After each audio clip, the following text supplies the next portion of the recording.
Salve, amigão, Lopão aqui do Grupo SP, trazendo um vídeo bastante especial, principalmente para você que tem carro importado. Quero falar um pouco de suspensão. Carro importado, pode ser Porsche Cayenne, todos eles têm aquele barulho, mas hoje em dia é possível fazer um embuchamento injetado. Diferentemente daquelas buchas que tem que fazer com prensa, a gente faz um embuchamento injetado e com isso você gasta muito menos. Esse no caso da Porsche Cayenne.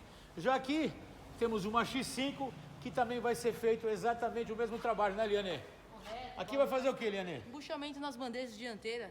Exatamente o que eu acabei de falar, embuchamento. E se trata de uma X5. Vamos continuar andando aqui para dar uma explicação.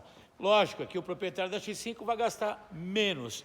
Aqui temos uma BMW branca também, que está fazendo embuchamento, uma 320 branca, certo? 320 branca, que está fazendo embuchamento. Carro blindado, certo? Outra aqui, X1. Blindada, fazendo embuchamento. O carro blindado precisa fazer um embuchamento especial. Por quê? Porque ele gasta mais, porque ele é mais peso nos componentes que não foram desenvolvidos para suportar esses pesos. Então você que tem carro importado, qualquer veículo, pode ser Audi também, qualquer veículo, quer fazer um embuchamento, conta com uma empresa que é referência aqui em São Paulo em embuchamento de suspensão. Anota os meus telefones, você dá uma ligada, fazer uma pergunta.